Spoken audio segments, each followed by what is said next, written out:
الرحيم والوالدات يرضعن أولادهن حولين كاملين لمن أراد أن يتم الرضاعة وعلى المولود له رزقهن وكسوتهن بالمعروف لا تكلف نفس إلا وسعها لا تضار والدة بولدها ولا مولود له بولده وعلى الوارث مثل ذلك فإن أرادا فصالا عن تراض منهما وتشاور فلا جناح عليهما وإن أردتم أن تسترضعوا أولادكم فلا جناح عليكم إذا سلمتم ما آتيتم بالمعروف واتقوا الله واعلموا أن الله بما تعملون بصير. اور مائیں اپنے بچوں کو 2 سال کامل دودھ پلایا کریں. یہ مدت اس کے لیے ہے جو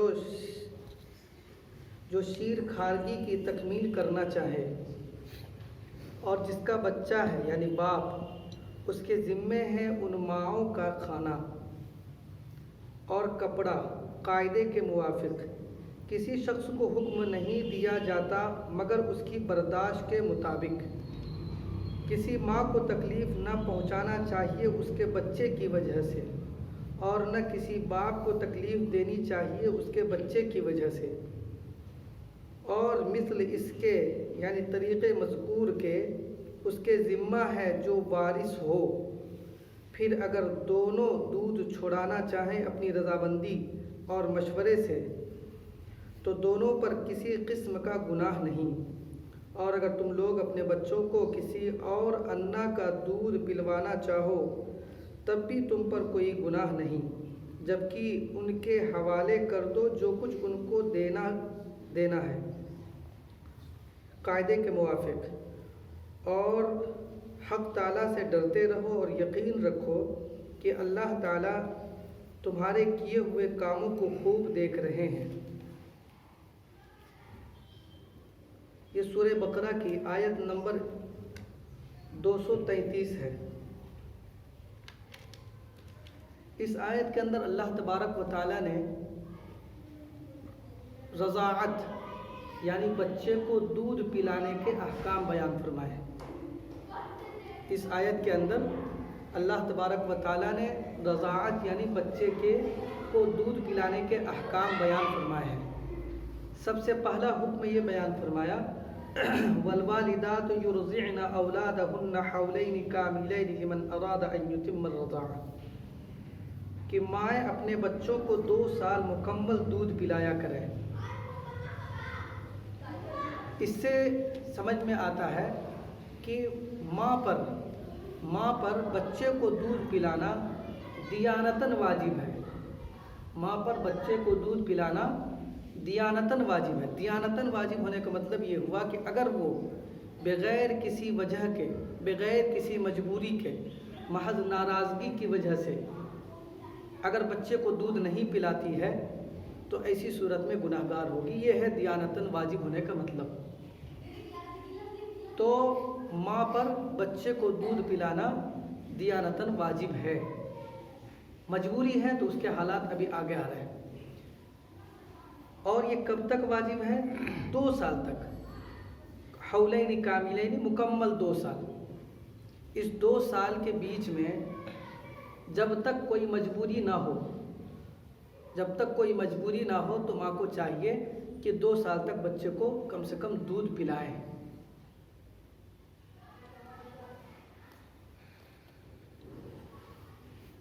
اس سے یہ بات سمجھ میں آ گئی کہ اگر 2 سال کے بعد کوئی پلانا چاہے 2 سال کے بعد اگر پلائے تو یہ اس کے لیے جائز نہیں ہوگا.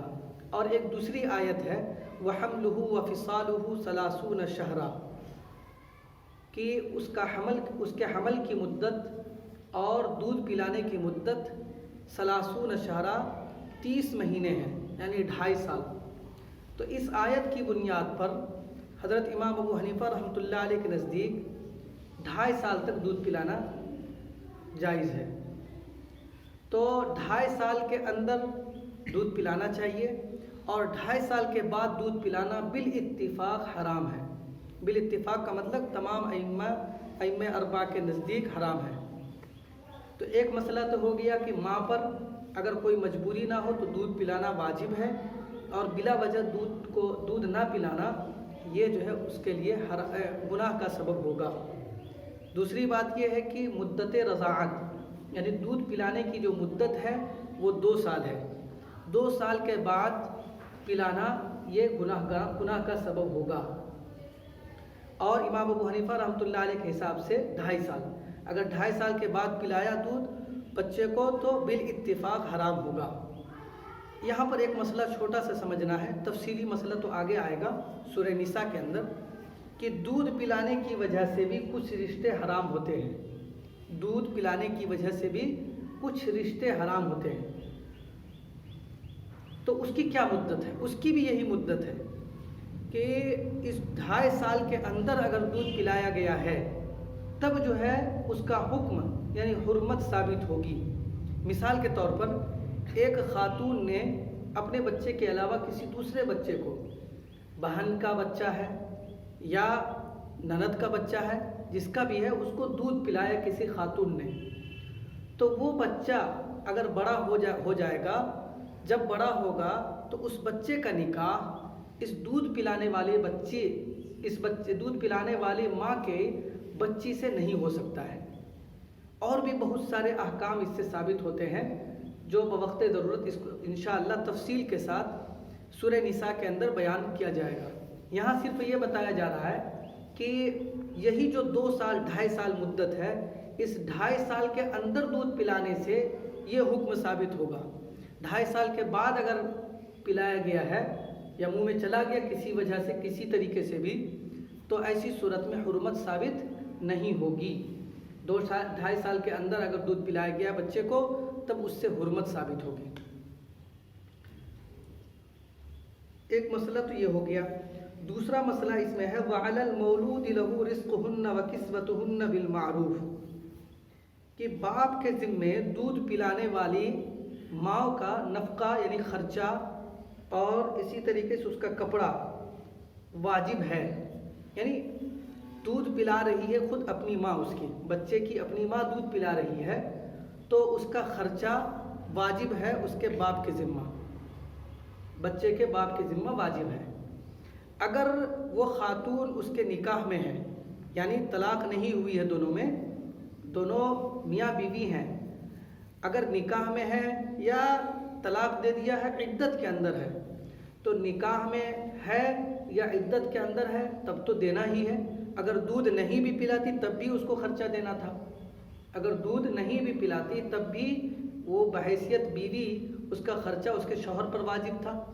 لیکن اگر نکاح ختم ہو گیا، طلاق دی ہے اور عدت بھی گزر گئی تو بھی اور اس کے بچے کو دودھ پلا رہی ہے، یہ جو کہ اس کا بھی بچہ ہے، تو ایسی صورت میں طلاق ہونے کے بعد بھی بچے کو دودھ پلانے کی وجہ سے اس ماں کا خرچہ اس کے باپ پر، بچے کے باپ پر واجب ہوگا۔ اس کو سمجھیے، جب تک نکاح باقی ہے، جب تک عدت کے اندر ہے، تب تک اس کا نفقہ خرچہ، دودھ پلانے والی کا خرچہ جو ہے اس کے باپ پر یعنی اس کے شوہر پر تو ہے ہی ہے۔ لیکن اگر عدت گزر گئی، طلاق کے بعد عدت بھی گزر گئی ہے اور صورتحال یہ ہے کہ وہ دودھ پلا رہی ہے بچے کو، تو اس دودھ پلانے کی وجہ سے اس کا خرچہ باپ کے ذمہ آئے گا۔ خرچے کی بہت ساری شکلیں ہیں۔ ایک شکل یہ ہے کہ باضابطہ انتظام کر دیا اس کے کھانے کپڑے کا سب کچھ۔ دوسری شکل یہ ہے کہ بس ایک منتھلی باندھ دیا کہ ہم مہینے میں 10,000 15,000 تم کو دیں گے، میرے بچے کو دودھ پلاتی رہو، تو یہ واجب ہے۔ لا تکلف نفس الا وسعها کہ کسی بھی شخص کو حکم نہیں دیا جاتا مگر اس کی برداشت کے مطابق۔ اس سے اشارہ ہے کہ یہ جو خرچہ ہوگا یہ شوہر کے حالات اور معاشی حالات کو دیکھ کر خرچہ ملے گا۔ شوہر اگر غریب ہے تو ایسی صورت میں، یا کہ بچے کا باپ اگر غریب ہے، اس کو طلاق دے دی اپنی بیوی کو اس نے، تو اس کو جو خرچہ ملے گا وہ غریب والا خرچہ ملے گا، اس کا جو حال ہے اس کی حالت کے حساب سے. اگر شوہر مالدار ہے تو مالدار والا خرچہ ملے گا. ایسا نہیں ہے کہ خاتون جو ہے بیوی وہ کسی مالدار گھرانے کی تھی اور شوہر غریب ہے تو اس کو اب وہ کہیں سے بھی مالدار گھرانے والا خرچہ لا کر دے. یہ نہیں ہے. لا تکلف نفس الا وسعها کہ ہر شخص کو اس کی وسعت اور طاقت کے مطابق ہی مکلف بنایا جاتا ہے. ایک مسئلہ ہے لا تضار والدۃ بولدها ولا مولود له بولده. کسی ماں کو تکلیف نہ پہنچانا چاہیے اس کے بچے کی وجہ سے اور نہ کسی باپ کو تکلیف دینی چاہیے اس کے بچے کی وجہ سے. اس کا مطلب یہ ہے کہ بالفرض صورتحال یہ ہو کہ ماں کو دودھ نہیں اتر رہا ہے یا کسی بیماری کی وجہ سے اس کا دودھ نقصان دہ ہے یا کمزوری کی وجہ سے دودھ بہت کم ہو رہا ہے, اس کی وجہ سے اس کو پریشانی شروع ہو جاتی ہے دودھ پلانے کی وجہ سے. تو اب ایسی صورت میں تو باپ کے ذمہ ہے کہ اس کے دودھ کا انتظام کرے, وہ اس سے پلوائے یا کسی اور سے پلوائے. یا اس زمانے میں تو کوئی تیار نہیں ہوتا ہے, کوئی خاتون تیار نہیں ہوتی ہے تو باہر سے ڈبے والا دودھ ہے یا کسی جانور کا گائے کا دودھ پلائے یا جہاں سے انتظام کرنا ہے وہ باپ کے ذمے ہے. اب یہاں پر وہ یہ سوچے اس کا باپ بچے کا کہ وہ تو ماں ہے, جھک مار کے پلائے گی, ہم کو اس سے کیا لینا ہے, چاہے اس سے اس کی طبیعت بگڑ جائے. تو لا تضار والدۃ بولدها, اللہ تعالیٰ فرماتے ہیں کہ اس بچے کی وجہ سے ماں کو تکلیف مت پہنچاؤ. لا تضار والدۃ بولدها, اگر مجبوری ہے ماں نہیں پلا سکتی ہے, پلاتی ہے تو اس کا کلیجہ ہولانے لگتا ہے, کمزوری ہے, تو ایسی صورت میں جتنا راضی خوشی سے پلاتی ہے پلائے, باقی کا انتظام کرنا شوہر کے یعنی کہ بچے کے باپ کے ذمے ہے. وہ چاہے تو ڈبہ والا پلائے چاہے جانور والا, جس طریقے سے ممکن ہو اس کو پلائے. اس کو مجبور نہ کیا کرے کہ بہر صورت تم کو پلانا ہے اگرچہ تم کو کوئی بیماری ہے یا مجبوری ہے یا کمزوری ہے. لا تضار والدۃ بولدها, کسی ماں کو اس کے بچے کی وجہ سے مجبور نہیں کیا جائے گا. ولا مولود له بولده, اور باپ کو بھی اس کے بچے کی وجہ سے نقصان نہیں پہنچایا جائے گا, ضرر نہیں پہنچایا جائے گا, تنگی نہیں پیدا کی جائے گی. اس کی شکل یہ ہے کہ باپ غریب ہے, بیچارہ باپ غریب ہے اور صورتحال یہ ہے کہ وہ ماں ہے, ماں دودھ پلا رہی ہے تو اب یہ سوچ رہی ہے کہ ہم نہیں پلائیں گے. سپوز دیٹ اس کو طلاق دے دی ہے اس نے اور عدت بھی گزر گئی ہے, تو ماں یہ سوچ رہی ہے کہ وہ اپنے بچے کا دودھ پلانے کا انتظام جہاں سے ہو سکے کرے, جہاں سے ہو سکے کرے, ہم کو کیا لینا ہے, باپ ہے وہ اپنا انتظام کرے گا, ہم کو نہیں پلانا ہے. تو اللہ تعالیٰ فرماتے ہیں ولا مولود له بولده, ایسا نہیں کرنا چاہیے.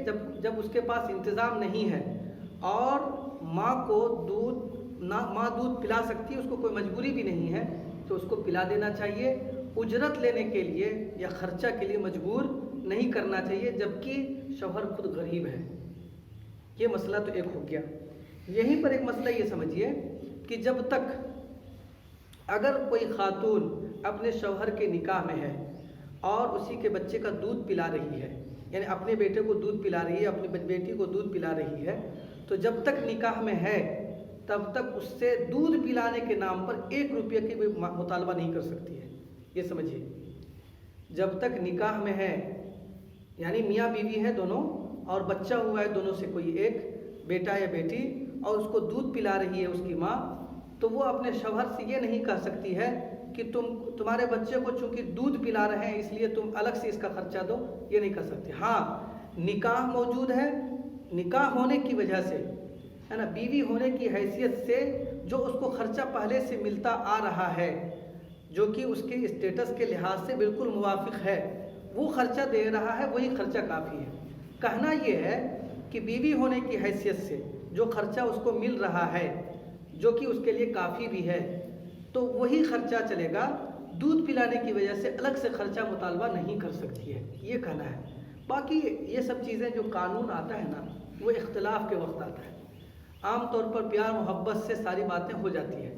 مثال کے طور پر چلو بھائی دودھ پلا رہی ہے, اتنی پریشانی ہے, خون جگر کو پلا رہی ہے وہ, تو اب ایسے میں ان کے لیے زیادہ سے زیادہ خیال رکھنا چاہیے اپنے شوہر کو. یہ ایک اخلاقی فریضہ ہے, زیادہ سے زیادہ ان کے لیے بھی گائے کے دودھ کا انتظام کرتی ہے. یہ ایک اخلاقی فریضہ ہے, یہ ایک اخلاقی فریضہ ہے. جو بھی ان کی ضروریات اس کی تکمیل کرنا یہ اخلاقی فریضہ ہے۔ یہ جو باتیں بیان کی جا رہی ہیں یہ گویا کہ جھگڑا اور اختلاف کے وقت کی ہے۔ مثال کے طور پر شوہر کو اتنا بن نہیں پڑتا، اوپر سے جو ہے یہ دودھ پلا رہی ہے اور آسانی کے ساتھ پلا رہی ہے، تو اب کہتی ہے کہ ہم کو اور مزید دو، اس کے لیے دو، اس کے لیے دودھ پلانے کے نام سے الگ سے دو۔ تو اللہ تعالیٰ فرماتے ہیں وَلَا مَوْلُودٌ لَهُ بِوَلَدٍ، اس کو ایسا نہیں کرنا چاہیے، باپ کو اس کے بیٹے کی وجہ سے نقصان اور ضرر نہیں پہنچانا چاہیے۔ وَعَلَى الْوَارِثِ مِثْلُ ذَلِكَ، اور وارث پر اسی کی طرح ہے۔ کیا مطلب ہے؟ ایک بچے کی پیدائش ہوئی، کچھ ہی دن کے بعد اس کے باپ کا انتقال ہو گیا، یہ بچہ یتیم ہو گیا، تو اب اس کے دودھ پلائی کی اجرت یا اس کی جو ضروریات ہے وہ کون پوری کرے گا؟ اللہ تعالیٰ ایک جملے کے اندر بیان فرما دیا کہ وارث پر ہے مثل ذالک، اسی طرح۔ کیا مطلب وارث پر ہے؟ کس کا وارث؟ جو باپ اس کا مر گیا اس کا وارث نہیں، اس بچے کا وارث۔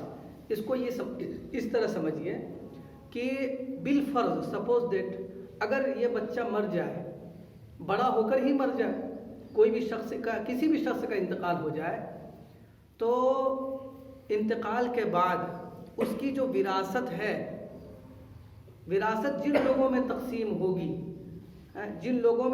ہوگی، ان لوگوں پر اسی کے بقدر بچپن میں اس کا خرچہ واجب ہوگا۔ مثال کے طور پر یہ بچہ ہے جس کا باپ کا انتقال ہو گیا، اگر یہ بچہ سپوز دیٹ مر جائے اور بچپن میں ہی اس کے باپ نے کچھ زمین جائیداد اس کے ہاتھ میں دے دیا تھا، اب پھر بچے کا بھی انتقال ہو گیا، تو اب ظاہر سی بات ہے کہ اس کی جو بھی زمین جائیداد ہے اس کے کچھ نہ کچھ وارثین ہوں گے۔ جب وہ دنیا میں آیا تو وارث بن گیا، مورث بھی بن جاتا ہے بچہ اور وارث بھی بن جاتا ہے، تو اس کے بھی کچھ وارثین ہوں گے۔ تو جن لوگوں کو جس حیثیت سے، جس حساب سے اس بچے کی وراثت میں حصہ ملے گا، آج جب بچہ زندہ ہے اور اس کو خرچے کی ضرورت ہے، تو آج اس وارث پر اسی کے ہی بقدر جو ہے نفقہ واجب ہوگا۔ اس کو اس طرح مثال سے سمجھیے کہ ایک شخص کا ایک بچہ ہے، اس کے باپ کا انتقال ہو گیا، ایک بچہ ہے اس کے باپ کا انتقال ہو گیا، اور زندہ میں دادا ہے اور ماں ہے، دادا ہے اور ماں ہے۔ تو اب یہ دادا اور ماں جو ہوتی ہے، خود سورہ نساء کے اندر اللہ تعالیٰ نے بیان فرمایا کہ اگر کسی شخص کا انتقال ہو اور زندہ وارثین کے اندر ماں ہو اور دادا ہو، تو فَلِأُمِّهِ الثُّلُث، تو ماں کو 1/3 ملے گا، 3 حصے میں سے 1 حصہ۔ اور آگے جو ہے خود ہی وہاں پر مفسرین لکھتے ہیں کہ 2 ثلث جو ہے تو دادا دادی کو مل جائے گا، 2/3، 3/3 ہو گیا نا، 3 حصے ہو گئے، تو 3 حصے میں 1 حصہ ماں کے لیے، باقی 2 حصے جو ہے دادا دادی اگر ہے تو دونوں کو، اگر صرف دادا ہے تو دادا کو مل جائے گا۔ یہ اللہ تعالیٰ نے بیان فرمایا۔ تو اب یہ بچہ جب یہ یتیم ہے تو اس کا جو کھانا خرچہ ہے، مان کے چلیے کہ بچے کی ماں بھی دودھ نہیں پلا پا رہی ہے، تو اس کو جو ہے باہر سے انتظام کرنا پڑ رہا ہے۔ پہلے زمانے میں انائیں ہوتی تھی دودھ پلانے کے لیے، اس زمانے میں باہری دودھ ملتا ہے، یا جانور کا دودھ ملتا ہے، یا اور بھی کچھ دیگر ضروریات ہیں، اس کے دوا دارو کا انتظام ہے۔ تو یہ سب خرچہ جو ہے ماں اور دادا دونوں پر آئے گا۔ مثال کے طور پر 2000 کا خرچہ ہے مہینے کا، یا 1500 کا خرچہ ہے، تو 500 ماں پر آئے گا اور دادا پر جو ہے 1000 روپے آئے گا۔ یہ میں نے ایک مثال دی، باقی سچویشن جیسا ہوگا مفتیان اکرام سے ویسے پوچھ کر جو ہے اس پر عمل کیا جائے گا۔ یہ شاید سمجھ میں آ گئی بات کہ جتنے بھی وارث ہیں حصوں کے بقدر جو ہے اس پر جو ہے نفقہ بچے کا واجب ہوگا۔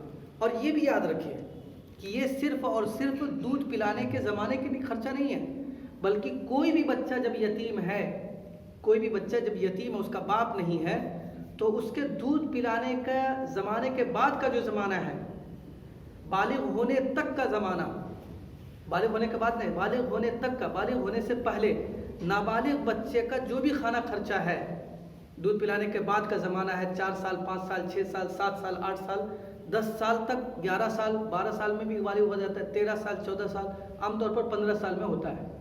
تو اس وقت کا جو کھانا خرچہ ہے وہ اسی اعتبار سے، جس طرح ہم نے بتایا، اسی اعتبار سے وارثین پر ہوگا، صرف دودھ پلانے کا نہیں ہے۔ بلکہ اس کے گزارے کے جتنی بھی ضروریات کی چیزیں ہیں وہ سب جو ہے مہیا کرنا اس کے وارثین پر واجب ہوگا، اسی اعتبار سے جیسے ہم نے سمجھایا ہے۔ تو یہ اللہ تبارک و تعالیٰ فرماتے ہیں وَعَلَى الْوَارِثِ مِثْلُ ذَلِكَ۔ یہیں پر سے ایک بات سمجھیے کہ دیکھیے دادا جو ہے، یتیم پوتے کا بسا اوقات یتیم پوتے کا حق جو ہے دیکھیے دادا پر واجب ہو گیا، ٹھیک ہے۔ اسی طریقے سے اگر دادا کا انتقال ہو جائے تو یتیم پوتے کا تو وراثت میں حصہ نہیں ہے، کیونکہ اگر باپ بیٹا موجود ہے، ایک شخص کا انتقال ہوا، اس کا بیٹا بھی ہے، تین بیٹا ہے، ایک بیٹے کا انتقال ہو گیا لیکن اس بیٹے کا بیٹا یعنی پوتا زندہ ہے، تو صرف بیٹا کو ہی مل کر ختم ہو جائے گا، اس پوتا کو وراثت کے حیثیت سے بحیثیت وارث کچھ نہیں ملے گا۔ تو یہاں پر لوگ کہتے ہیں ارے اس کا تو باپ بھی نہیں تھا، اس کو تو شریعت دینا چاہیے کچھ، تو اس کے لیے سمجھیے گا، اس کے لیے جو ہے شریعت نے اتنا بڑا دروازہ کھولا ہے کہ ان بیٹوں سے بھی زیادہ اس کو مل سکتا ہے۔ وارث جو نہیں ہوتا ہے اس کے لیے وصیت جائز ہوتی ہے، سمجھیے وارث کے لیے وصیت نہیں کر سکتا کوئی، تو دادا کو اگر ہمدردی ہے تو زندگی کے اندر کیا کر دے، اپنے پوتے کے لیے وصیت کر جائے، اور یہ وصیت جو ہے بیٹوں سے بھی زیادہ بڑھ سکتا ہے، 1/3 میں وصیت ہوتی ہے، اگر 4-5 بیٹے ہیں تو بیٹوں کو کتنا ملے گا، بہت کم ملے گا، اور یہ اگر چاہے تو 1/3 تک کی وصیت اپنے پوتے کو کر سکتا ہے دادا۔ مقصود جو ہے کسی کو نقصان پہنچانا نہ ہو، مقصود ہمدردی ہو، بھائی چلو یہ بیٹا ہمارا انتقال کر گیا ہے، کمزور حالت میں ہے، تو چلیے بھائی 1/3 ان کو ہم نے دے دیا، باقی چھوڑ دیا، باقی سب بچے لے لیں گے جب انتقال کر جائے گا دادا۔ تو عام طور پر یہاں پر کہا جاتا ہے، جب اس طرح کی بات آتی ہے تو یہ کہا جاتا ہے کہ بھائی یتیم پوتا کو کچھ نہیں دیا گیا، اس کا باپ بھی مر گیا، اس کو وراثت سے بھی محروم کر دیا، ارے بھائی کچھ کام خود بھی تو کیجئے، شریعت نے روکا تھوڑی ہے، شریعت نے تو وہ جو بیٹے ہیں ان کے لیے تو وصیت بھی نہیں کر سکتا، باپ وصیت نہیں کرتا اپنے بیٹوں کے لیے، لیکن جو پوتا ہے جو بیٹا مر گیا ہے اس کے جو بیٹے ہیں اس کے لیے وصیت کر سکتا ہے، وصیت کر جائیے آپ، شریعت منع نہیں کرتی بلکہ کہتی ہے کہ ایسے حالات میں اگر صحیح مقصد ہے تو اس کو الگ سے ثواب بھی ملے گا، رشتہ داری کا حق نبھانے کا ثواب ملے گا اس کو۔ اللہ تعالیٰ آگے فرماتے ہیں وَاتَّقُوا اللَّهَ، اچھا وَإِنْ أَرَدْتُمْ فَإِنْ أَرَادَا فِصَالًا عَنْ تَرَاضٍ مِّنْهُمَا وَتَشَاوُرٍ فَلَا جُنَاحَ عَلَيْهِمَا، پھر اگر دونوں دودھ چھڑانا چاہیں اپنی رضامندی اور مشورے سے تو دونوں پر کسی قسم کا گناہ نہیں، لیکن اگر مثال کے طور پر 1.5 سال دودھ پلایا، اب دونوں میاں بیوی کہہ رہے ہیں کہ اب دودھ اتنا نہیں ہو پاتا ہے، یا ہے کہ اس کی وجہ سے پرابلم شروع ہو جاتا ہے، ماں کو اس کی وجہ سے ہو جا رہا ہے، تو چلو چھوڑا دیتے ہیں، تو باہمی مشورے سے ایسا کرنا چاہیں تو کر سکتے ہیں۔ یہ باہمی مشورے اس لیے کہا اور رضامندی اس لیے کہا کہ اس کے پیچھے دودھ چھڑانے کے پیچھے زدی نہ ہو، اب آپس کا لڑائی جھگڑا نہ ہو، کھینچا تانی نہ ہو جس کی وجہ سے بچے کا نقصان ہو جائے، صحیح مصلحت ہو اس کے پیچھے، مصلحت کے بعد مصلحت پائی جائے گی، جب رضامندی ہوگی تبھی مصلحت پائی جائے گی۔ وَإِنْ أَرَدْتُمْ أَن تَسْتَرْضِعُوا أَوْلَادَكُمْ، اور اگر تم لوگ اپنے بچوں کو کسی اور انا کا دودھ پلوانا چاہو تب بھی تم پر کوئی گناہ نہیں، جبکہ ان کے حوالے کر دو جو کچھ ان کو دینا ہے قاعدے کے مطابق، یعنی ماں نہیں ہے، ماں کو دودھ ہی نہیں ہو رہا ہے، ٹھیک ہے، اور مثال کے طور پر کوئی خاتون دودھ پلانے کے لیے تیار ہو جائے، اس زمانے میں تو ہوتا نہیں ایسا، پہلے زمانے میں یہ بہت ہوتا تھا، اس زمانے میں لوگ ڈبہ استعمال کر لیتے ہیں اسی صورت میں، یا نہیں تو پھر جو ہے گائے کا یا کسی اور جانور کا دودھ پلا کر بڑا کرتے ہیں، پالتے ہیں، پوستے ہیں، اس زمانے میں ہوتا تھا۔ تو اگر کوئی دودھ پلانے والی تیار ہو جاتی ہے خاتون تو اس سے بھی دودھ پلوایا جا سکتا ہے اور اس کو اس کی اجرت بھی دی جائے گی، اور یہ اجرت صاف انداز میں، واضح انداز میں طے کرنا ہے، چاہے وہ خاندان کی خاتون ہے یا ایک ہی باہر خاندان کے باہر کی خاتون ہے، صاف اجرت طے کر لینا ہے کہ بھائی ہم مہینے کا اتنا دیں گے اور اس کو دے دینا ہے، اس میں ذرہ برابر کمی کوتاہی نہیں کرنا چاہیے۔ اذا سلمتم ما آتیتم بالمعروف، جبکہ ان کے حوالے کر دو جو کچھ ان کو دینا ہے، دینے کا عہد کیا ہے قاعدے کے مطابق، اور حق تعالیٰ سے ڈرتے رہو اور یقین رکھو کہ حق تعالیٰ تمہارے کیے ہوئے کاموں کو خوب دیکھ رہے ہیں۔